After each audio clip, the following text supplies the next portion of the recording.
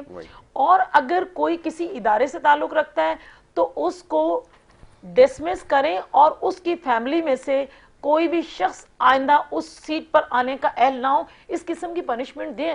تو میں سمجھتی ہوں ہمارا ملک، ہمارا ادارہ اور ہمارے آنے والی نسل سدھر سکتی ہے. صرف یہ ایلیگیشن نہ لگائیں کہ جی پیپلز پارٹی آپ کو نہ کھٹ کے پیپلز پارٹی کی لیڈرشپ نے کوڑے بھی کھائے ہیں، آپ سزائے موت بھی ملی ہے، پھانسیاں بھی لی ہیں، اور ساتھ ہی ساتھ 11 سال جس کو آصف علی زرداری صاحب جو ان کو بہت کھٹکتے ہیں، 11 سال وہ جیل میں رہے، ثابت کیا ہوا؟ کچھ بھی نہیں. تو خدارا آپ ہی جب سے ان کی سزا دے کہ آصف علی زرداری صاحب کی سزا، آصف علی زرداری صاحب کا جو گناہ ہے وہ یہ ہے کہ انہوں نے محترمہ شہید سے شادی کی، اور شادی کے وقت انہوں نے کسی نے سوال کیا کہ آپ شادی کر رہے ہیں تو بی بی صاحبہ تو زیادہ تر جیل میں ہوتی ہیں، تو میرے کو چیئرمین نے فرمایا کہ نہیں آج کے بعد بی بی نہیں میں جیل میں نظر آؤں گا.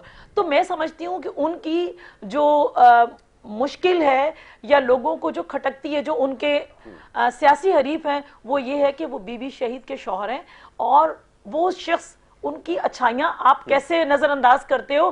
جب بی بی صاحبہ شہید ہوتی ہیں تو پورے ملک میں افراتفری ہے. تو انہوں نے نعرہ لگایا کہ پاکستان توڑنے کا نعرہ نہیں لگایا، خدا نہ خواستہ لوٹ مار کا نعرہ نہیں لگایا، جلاؤ گھراؤ کا نعرہ نہیں لگایا جو خان صاحب لوگ خود کھڑے ہو کہتے تھے جلا دوں گا، گھرا دوں گا، فلاں کر دوں گا. ان کے اپنے وہ جو لوگ الائنس میں بھی تھے وہ لوگ کہتے تھے. انہوں نے کہا پاکستان کھپے. تو ایسے شخص کو آپ صرف اپنی سستی شہرت کے لیے آپ ان کے پر ایلیگیشن نہ لگائیں، ثابت کرنا پڑے گا. میں اس پہ مزید گفتگو کروں گا. ایک بریک کے لیے کہا جا رہا ہے کہ مختصر سی بریک یہاں پر لینی ہوگی، اور بریک کے بعد جب واپس آئیں گے تو گفتگو کے سلسلے کو جاری رکھیں گے. آپ دیکھتے رہیے پروگرام گڈ مارننگ کراچی.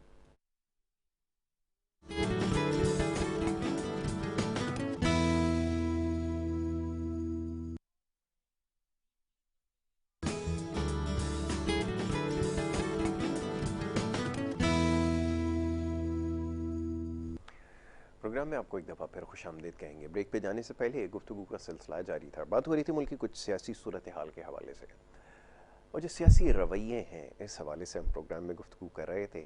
ایک دوسرے کے اوپر الزامات ماضی میں بھی لگتے رہے، اور جو پروسیڈنگز اس کے اوپر ہوتی رہیں وہ بھی سب نے دیکھی ہیں. آئے دن کورٹ کچہریوں کے چکر بھی لگتے رہے. لیکن سوال یہ ہے کہ کیا عوامی معاملات حل ہوئے؟ یہ آپس کے الزامات میں، کھینچا تانی میں، اقتدار کے حصول کے لیے جو کچھ ہوتا رہا وہ سب کی نظروں کے سامنے رہا، لیکن عوام کے جو مسائل ہیں وہ جوں کے تو رہے. اب لوگ یہی جاننا چاہتے ہیں کہ یہ مزید آپس میں جو اقتدار کے حصول کے لیے جو کھینچا تانی ہے کتنے عرصے اور جاری رہے گی، اور کیا واقعتاً کوئی وقت ایسا آئے گا جب عوامی مسائل کے حوالے سے بات کی جائے گی. معزز مہمان اسٹوڈیوز میں تشریف فرما ہیں، ان سے ہماری گفتگو جاری ہے. سربلند خان صاحب، مسرت نیازی صاحبہ، دونوں مہمانوں سے یہی بات ہو رہی تھی. سربلند صاحب، اب یہ نشاندہی تو ہو گئی ہے، وہ ماضی میں جو کچھ ہوتا رہا اس کے اوپر یہ پشیماں ہیں، اس کے اوپر وہ سمجھتے ہیں کہ یہ غلط ہوا تھا، یہ غلط ایک روایت قائم ہو گئی تھی. جس کو اب ختم کرنے کی ضرورت ہے، اور وہ یہ اس کے اوپر مصر رہے کہ عمران خان صاحب جو ہے وہ اس طرز سیاست کو چھوڑ دیں جو کہ ماضی میں، یا جس کو ہم کہتے ہیں 90 کی دہائی کی سیاست ہے، اس کو چھوڑ دیں اور ملک کی ترقی کے لیے کام کریں. لیکن بدقسمتی سے ایسا نہیں ہو سکا، اور یہ بیانیہ اپنایا گیا کہ جب تک یہ لوگ رہیں گے اقتدار میں تب تک معاملات حل نہیں ہوں گے. دوسری طرف جو ملکی مسائل ہے وہ ان کا انبار لگتا چلا گیا، اور ابھی بھی تاحال یہی رویہ نظر آتا ہے. اور اگر آگے جا کے بھی یہی رویہ اختیار کیا گیا تو پھر معاملات کیسے حل ہوں گے، پھر کیسے لوگوں کے درمیان دوبارہ واپس جائیں گے، یہ ذرا فرما دیجیے. جی بات یہ ہے کہ جب اگر ہم تھوڑا سا بیک گراؤنڈ میں جاتے ہیں، پس منظر میں، تو ہمارا ملک جب سے آزاد ہوا ہے پہلے دن سے امریکن انٹرفیرنس رہی ہے ٹل آج تک. اور جب تک امریکہ کی ہمارے پاس انٹرفیرنس رہی ہے ہم کہیں بھی اسٹیبلٹی کی طرف نہیں گئے. ایک چھوٹی سی میں اس میں اضافہ کر دیتا ہوں. یہ جو انٹرفیرنس کی بات ہو رہی ہے نا، میں بڑے کھل کر ایک بات کی وضاحت کرنا چاہوں گا کہ بہت سارے معاملات میں ایسا ہے، پاکستان میں لوگ یقیناً اس کو بڑا ان کو جو ہے وہ عجیب سا لگے گا، لیکن بہت ساری جگہ پر امریکن انٹرونشن یا انٹرفیرنس اس کو آپ کہہ لیں، اس کی وجہ سے ہی ہم بچ سکے ہیں. کچھ ایسے معاملات تھے جس میں اگر امریکہ ہماری مدد نہیں کرتا تو شاید ہم لوگ جو ہے وہ یہاں تک نہیں. میرا خیال تھوڑا سا آپ سے دیکھیں جی، امریکہ ایک بہت بڑی طاقت ہے، بالکل ہے، نو ڈاؤٹ. کوئی بھی دنیا میں کئی جتنے بھی ممالک ہیں وہ امریکہ سے اچھے تعلقات چاہتے ہیں، اس میں تو کوئی دو رائے ہے نہیں. پاکستان جب سے بنا آج تاریخ تک ہمارے سارے حکمراں کہیں نہ کہیں متاثر ہوئے.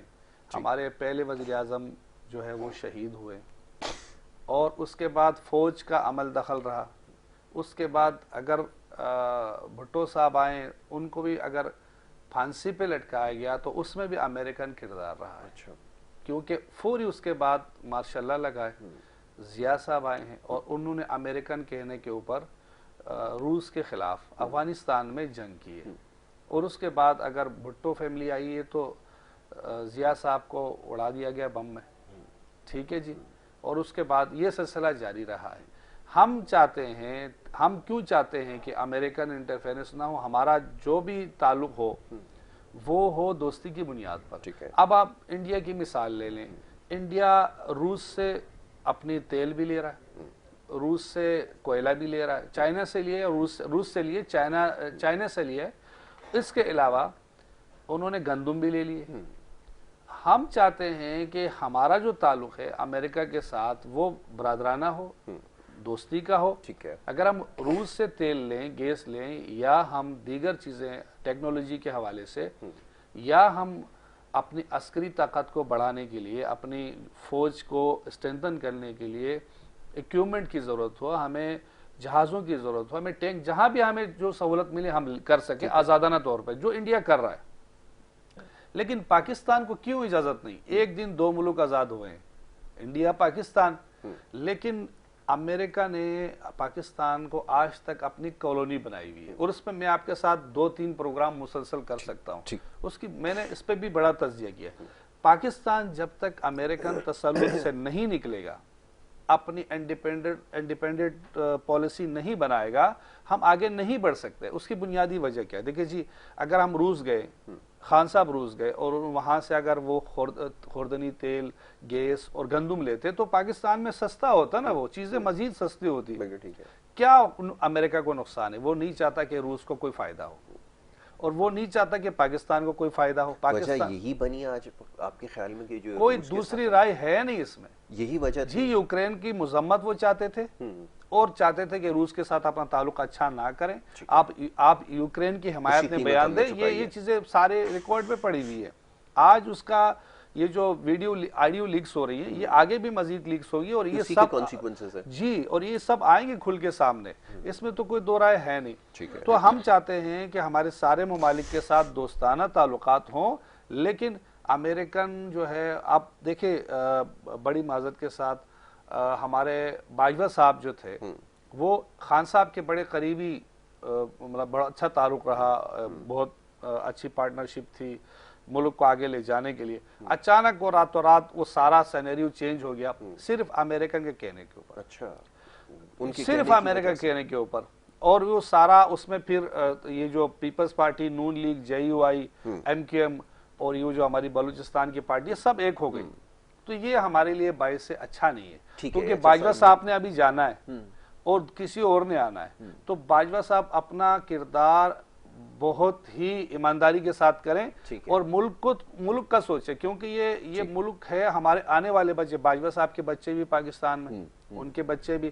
تو جب ہم اس طرح کے سوچ رکھیں گے، ہم دیکھیں اللہ نہ کرے، میں کہہ رہا ہوں کہ اللہ نہ کرے اب مزید ہمیں قرضے لینے، ہر سال ہمیں قرضہ لینے پڑے گا، ہمارے پاس بجٹ ہے نہیں ہمارا لیول میں. یہ تو ایک خسارہ میں یہ بالکل معیشت کو ہمیں سنبھالنے کے لیے کچھ سوچ سمجھ کر فیصلے کر رہے ہوں گے. وہ تو ایک میں یہ کہہ رہا ہوں. متفق ہوں.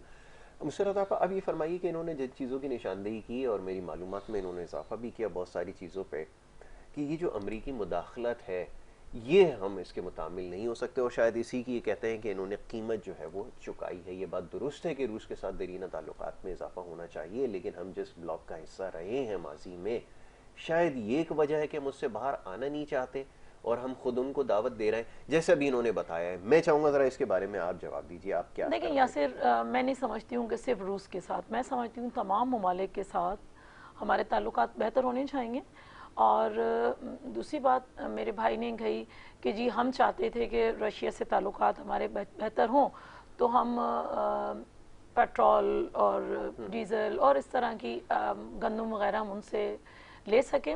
بات دراصل یہ کہ چلیں یہ تو لاسٹ مومنٹ میں خان صاحب گئے اور اس کا کہنے لگے کہ جی کوئی ایگریمنٹ ہوا ہے، تو تمام پولیٹیکل پارٹیز کہتی رہیں کہ شو کرے اگر ایگریمنٹ ہوتا ہے تو وہ کوئی خان صاحب کی ذاتیاتی ایگریمنٹ نہیں تھا، وہ ایک ملک کا دوسرے ملک ایک ملک کا دوسرے ملک. دیکھیں پلیز میں نے آپ کو انٹرپٹ نہیں کیا، میں نے انٹرپٹ نہیں کیا.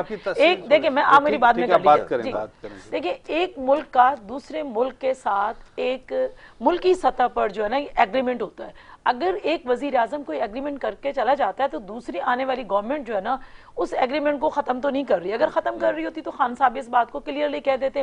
ہاں جس طرح سے آج کل کہا جا رہا ہے، یا ایک سامنے ان کی ویڈیو لیک آ رہی ہیں، یہ تو خیر لیکس آنا، ویڈیو لیک آنا تو بہت ہی غلط چیزیں ہیں. اگر جو صحیح ہے اس کو صحیح معنوں میں آنا چاہیے اور اس کی تصدیق ہونی چاہیے. خان صاحب جس طرح کہہ رہے ہیں کہ جی آپ امریکہ کا نام لیے بغیر جو ہے نا ہمیں کھیلنا ہے، تو وہ بھی تو اس کو پس پردہ رکھ رہے ہیں نا. پہلے تو ایک دم خان صاحب امریکہ کے خلاف کھل کر آ جاتے ہیں، پھر کہتے ہیں جی میں ان کے خلاف نہیں ہوں. یہ نہیں ہے. میں سمجھتی ہوں کہ دوہری پالیسیز کے بجائے بالکل فیئر طریقے سے بات کرنی چاہیے. ہمیں اپنے ملک کی سطح پر ہر اس ملک سے تعلقات بہتر کرنے چاہیے، خواہ وہ انڈیائی کیوں نہ ہو. دیکھیں ہمیں بہتری کی صورت میں اپنے ملک کو لے جانا ہے. اگر ہمارا ملک بہتر ہوگا تو میں نہیں سمجھتی ہوں جس طرح خان صاحب کہتے ہیں ہم غلام ہیں. نہیں جی، مسلمان الحمدللہ ہمارے پاس اللہ نے اتنی طاقت دی ہوئی، ہم کوئی غلام نہیں ہے. ہماری سوچ غلامانہ ہو سکتی ہے، وہ ہر بندے کا اپنا ذہن ہے. لیکن اگر آپ اپنی سوچ کو غلامانہ سمت میں لے جا کے اب ہر پوری قوم کو کہیں گے ہم غلام ہیں، ہم سو سوری ہم غلام نہیں ہیں. خان صاحب کی یا خان صاحب کی پارٹی یا خان صاحب کے چند لوگوں کی ذہنیت اگر غلامانہ ہے، وہ سمجھتے ہیں کہ ساری پاکستانی قوم غلام ہے، تو وہ اس صورت میں کہیں امریکہ کو ہم امریکہ کے ہم کسی کے غلام نہیں، ہم غلام ہیں اپنے نبی کے، ہم غلام ہیں اپنے اللہ پاک کے جس نے ہمیں پیدا کیا. ہمیں غلام کہہ کر ہمارے جذبات مت بڑھائے جائیں. بس ٹھیک ہے، آخری جملہ. جی سر. دیکھیں روس ابھی یہ گئے ہیں، ایک وہ جو کانفرنس تھی یہاں پر جو سارے ممالک کے ہیڈز آئے تھے، وہاں پر بھی یہ روس کی گیس کی اور ویٹ وغیرہ کی بات ہوئی ہے. لیکن وہاں جب پریس بریفنگ میں ان سے پوچھا گیا شہباز شریف سے کہ آپ اس پہ کیا سٹانس لیں گے، تو انہوں نے گول کر دیا جواب کو. اور دوسری بات یہ جو بہن کہہ رہی ہے ہماری کہ ہم غلام نہیں ہیں، آپ کا جو بلاول بھٹو زرداری صاحب جو ہیں وہ پوری دنیا کو یقین دلاتے پھر رہے ہیں کہ بھئی ہم جو آپ کہیں گے ہم کرنے کے لیے تیار ہیں. ماضی کی جو ان کے جو روایت ہیں، جو حکومت رہی ہے، وہ تو آئینہ ہے، اس میں یہ دیکھ لیں. کیونکہ اس وقت کنفرنٹ کیسے کر سکتے ہیں، آپ اس پوزیشن میں نہیں ہیں اس وقت، تو آپ کو ضرورت ہے پوری دنیا کی. بالکل میں آپ کی بات سے ایگری کرتا ہوں، بہت اچھی بات کی. ہم یہ کہتے ہیں پاکستان اس وقت جو جس مشکلات کا شکار ہے اس میں تمام دنیا کو متوجہ کرنے کی ضرورت ہے کہ اس وقت ہم مشکل میں ہیں. جو مدد ہو سکتی ہے وہ آپ کریں. اور اچھا مطالبہ ہے ایک بھٹو صاحب اپنا بلاول کا کہ ہمارے جتنے بھی قرضے ہیں وہ بجائے اس میں وہ امداد میں کنورٹ کر دیں تو یہ اچھی بات انہوں نے کی ہے، میں اس کو اپریشیٹ کر رہا ہوں. لیکن دیگر جو باتیں ہیں کہ جی ہم حاضر ہیں، آپ ہمیں موقع دیں، ہم آپ کی غلامی کے لیے حاضر ہیں، یہ سوچ آپ کی غلط ہے، بالکل سوچ غلط ہے. دیکھیں یہ سوچ یہ چلے پی ٹی آئی کی سوچ ہوگی. برحال جو ہے نا دیکھیں بالکل انہوں نے کہا ہے کہ ظاہری سی بات ہے اس وقت اگر پاکستان پہ برا وقت ہے، آپ اگر ہمارا ساتھ دیں گے، آپ ہمارے قرضے جو ہے نا ختم کریں گے، قرضوں کی صورت میں پاکستان کی مدد کریں، اس طرح سے مدد کریں.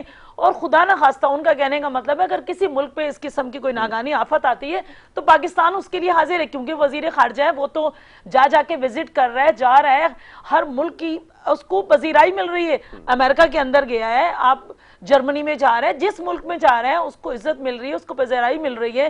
آپ کے ہاں جو ہے نا وزیر خارجہ تھے، کوئی بات ہوتی تھی، آپ کشمیر جو ہے نا آپ مجھے بتائیں وہ سب جیل کی صورت میں ہے، اس کو جیل بنایا ہوا ہے، تو اس صورت میں تو آپ دوسرے ممالک سے بات کرنے کے لیے بجائے آپ کا وزیر خارجہ جاتا یہاں سے فون کر رہا ہوتا تھا.